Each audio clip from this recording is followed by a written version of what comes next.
Vamos a hablar de nuestro hermoso y dulce idioma guaraní.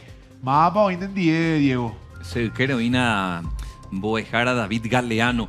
Este miércoles se conmemora el Día Internacional de la Lengua Materna. Profe, investigador, escritor, un hombre que lleva en la sangre el idioma guaraní, tiene más de 20 libros publicados. Muy buen día, bienvenido a América.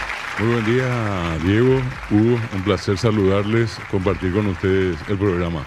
Profe, de todo tu trayecto en lo que hace, porque tenés más de 20 libros publicados, sos investigador, sos doctor en este aspecto, preguntarte, ¿qué reflexión te merece el Día Internacional de la Lengua Materna, pero en Paraguay? ¿Cómo lo sentís en cuanto a esa vida cotidiana del uso del yopará o del guaraní como tal? Bueno, de hecho, yo creo que la celebración que tiene un carácter internacional acá tiene un carácter más especial. Nosotros tenemos la peculiaridad, somos de los pocos países, no solamente en América, sino que en el mundo, que tiene un bilingüismo bastante consolidado. En otras palabras, significa que nos comunicamos sin ningún problema. Ahora Hugo hizo su parte. Vos dijiste, Oñico, ¿quieres decir? No es una cosa rara el hablar guaraní. Tampoco en este caso vamos a mencionar como una cuestión que es única, sino que es tan particular las características que tiene el uso del guaraní en Paraguay. Y eso generó con el tiempo inclusive el uso de la mezcla entre ambos idiomas. Cuando a veces la gente por algún motivo no tuvo la palabra en el momento, ¿qué hizo? Prestó el castellano y a su vez el castellano prestó el guaraní. Unos días atrás le decía a Diego que el castellano también es yopará. Cuando nosotros decimos, ¿qué pío querés? Ese pío allí es guaraní. Tal cual. O Shenion de Iquay. Yo ni uno sabía. Profe, pero qué importante que es para cualquier profesión, para el periodismo, para el médico. Vos me contabas hace unos días que hay términos en guaraní que la gente usa habitualmente para significar su dolencia. Por eso el médico, por citar uno de los tantos casos, tiene que manejar el yopará o el guaraní, porque vos me contabas, el paraguayo cuando se va al hospital no le dice en término castellano lo que le está pasando. Así mismo, te ponía el ejemplo de lo que en términos médicos sería hidrocefalia. Sí. Que acá ninguna mamá va a acercarse a un hospital a decir, me voy a hidrocefalia. Acá dice oyojea, o yejarú, que es una expresión conocida y que los médicos inclusive, más allá de que estén de acuerdo o no, tienen que saber. Se refiere a ese agrandamiento de la cabeza de la criatura, hidrocefalia, ¿verdad? Sí. Y la misma cosa al cambiruyere, que tampoco nadie va a mencionar el nombre de cambiruyere como gastroenteritis, sí, que es una de las probables acepciones que los médicos le dan. Entonces, acá es más común, más fácil decir cambiruyere. O el otro caso muy común es el famoso puiarurú. ¿Cuántas veces habrán escuchado ustedes el puiarurú, verdad? Inclusive hasta para curar la gente dice que se hace un yejaí. El yejaí es como una especie de marca que uno hace con la espina y ese del coco, del naranjo, en fin, con algo que tenga puntiagudo, ¿verdad? Sí. Y entonces con eso se hacen unas rayas. La persona que cura hace eso. Tal cual. Pero lo hace, esa persona lo hace usando términos en guaraní. A eso me refiero y también un poco a lo que estabas mencionando, Diego, que está en el uso popular. No es una cuestión rara, sino que es una cosa constante, permanente. Profe, estaba mirando datos del INE, el Instituto Nacional de Estadísticas. En Paraguay, en una población de 5 y más años de edad, el guaraní y el castellano se utilizan un 34,3%, el guaraní en un 32,6%, el castellano en un 30,4%, otro idioma 2,4%, no habla 0,3% según el INE. A propósito, ¿conoces alguna lengua en Paraguay que está a punto de desaparecer, profe? Sí, hay primero que nada una referencia de las Naciones Unidas con respecto al tema de las lenguas y su permanencia en el tiempo. Dicen que las lenguas que tienen menos de 100.000 hablantes ya son lenguas que están en peligro, según la UNESCO. Y otro dato importante, de unos años atrás la UNESCO ya decía que cada 15 días muere un idioma en el mundo. En el caso nuestro del Paraguay, nosotros tenemos los idiomas hablados por las comunidades indígenas no guaraní. Por ejemplo, los que están en la zona del Chaco, hacia la costa del río Paraguay, Angaité, Guaná, Sanapaná, Toba, Lengua, y sobre todo las tres primeras, Angaité, Guaná y Sanapaná, que tienen un promedio de 300 a 400 últimas personas como parte de su población. También en la costa del río Pilcomayo, en la frontera con Argentina y Bolivia, están los llamados Manjui, Choroti o Chorotí, que también en promedio son unas 300 personas. Es decir, esas son las comunidades que están en riesgo, no solamente de una desaparición lingüística, sino que inclusive están al borde de la desaparición étnica completamente. Hablaste de 3 mujeres que son las que sostienen una lengua. Asimismo, en la comunidad guaná, estudiada por el doctor Xiao Nicolás Ginan, lastimosamente fallecido, a partir de una propuesta de la Secretaría de Políticas Lingüísticas, él hizo un estudio y ese estudio demostró que de las cerca de 300 o 400 personas componentes de la etnia guaná, solamente ya en ese momento, estamos hablando de 3 años atrás, 4 mujeres hablaban guaná. 4. Y de ellas falleció una en tiempo de pandemia y ahora quedaron 3. Con el agravante te decía de que el guaná tiene algo parecido al guaraní. En el guaraní nosotros tenemos el vocabulario del hombre y de la mujer. Cuando la mujer dice Shemembui, al hijo o a la hija, Shemembui cuñá, el varón dice Sheraí o Sherayi, al hijo o a la hija. ¿Y qué es lo que encontró Ginan en su investigación? Que ya no existe, ningún varón en la comunidad guaná ya habla el idioma hablado en su momento por los varones guaná. Solamente se rescató el hablado por las mujeres. Ajá. Y lo triste del caso es que ni siquiera existe ya una posibilidad de, por ejemplo, promover en las escuelas.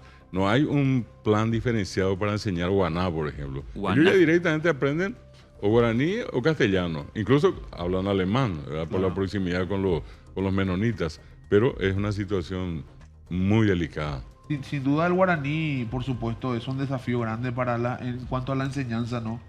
En los colegios y demás. Pero, profe, ¿cree que ahora hay intereses o hay mayor interés de otros países en aprender guaraní? Porque en Japón, por ejemplo, se enseña guaraní. Increíble e interesante de tu planteamiento, Hugo, porque en este momento acá en nuestro entorno, en la Argentina existen varias universidades. Acá cerca nuestro la Universidad Nacional de Misiones, en Corrientes la Universidad Nacional del Nordeste, en Jujuy la Universidad Nacional de Jujuy. Son datos verídicos, ¿verdad? El caso de la Universidad Nacional de Rosario, la Universidad de Paraná y la UBA en Buenos Aires, son universidades que tienen cátedras de guaraní. Lo mismo acá del otro lado, la famosa USPI de San Pablo, la Universidad de San Pablo, la UNIL acá en la frontera con Paraná, en Foz de Iguazú, la Universidad de Dobrados en Mato Grosso, tienen cátedras de guaraní. El caso de Bolivia tiene 3 departamentos que directamente hablan guaraní. El tercer idioma más hablado de Bolivia es el idioma guaraní, después del aymara y el quechua.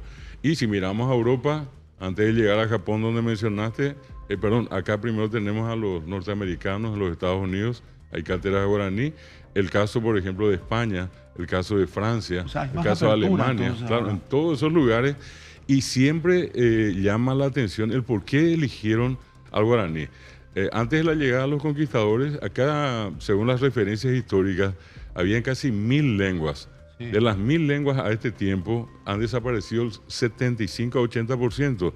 Hoy se calcula que existen un poco más de 200 lenguas nativas habladas.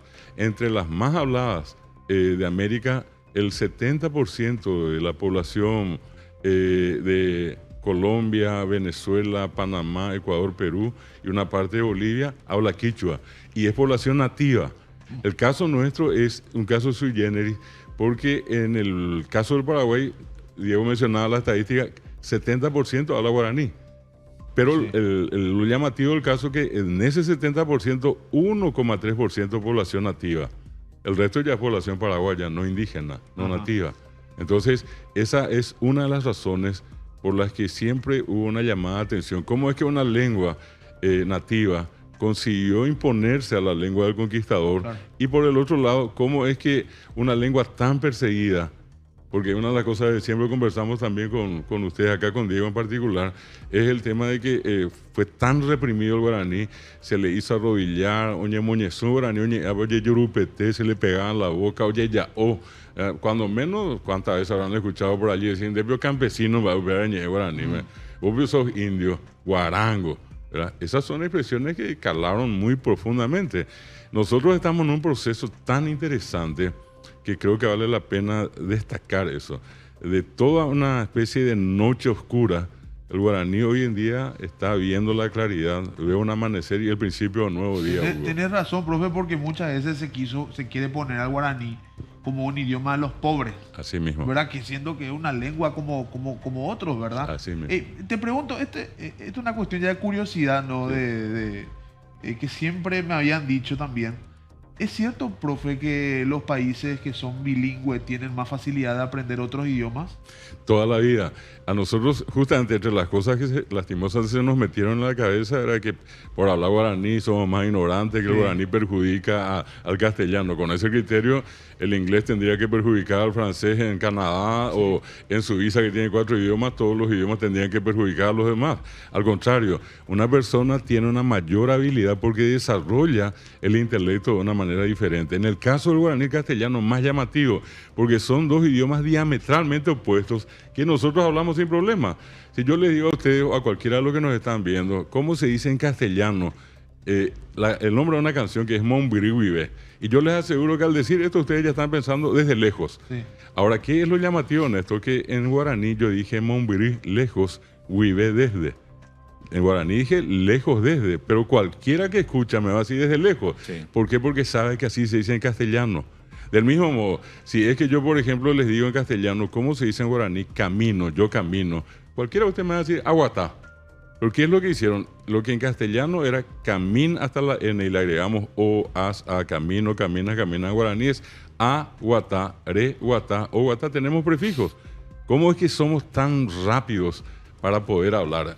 A eso quiero llegar al punto de decirles que sintácticamente en la construcción nosotros somos bilingües, que de vez en cuando nos falta una palabra, por ejemplo, que yo no sepa cómo se dice vía laita en guaraní, pues así, ya mañana ya oí para vía laita, ya hay cojabe, no pasa nada con eso, no viene el fin del mundo por eso. La misma cosa decía yo, el que habla castellano sin falta se va a encontrar.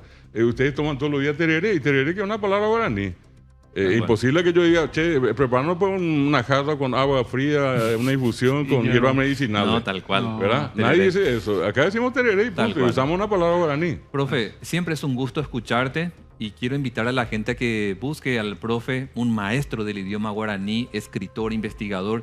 En el Facebook, yo te leo siempre, profe, lo tienen que buscar como David Galeano. Ahí lo van a encontrar, por supuesto, para conocer un poco más acerca de lo que se viene para este día miércoles. Un abrazo para los profes. Mañana seguramente te vamos a escuchar nuevamente. Muchas gracias. Gracias, Diego. Gracias, Hugo. Un placer saludar a la teleaudiencia.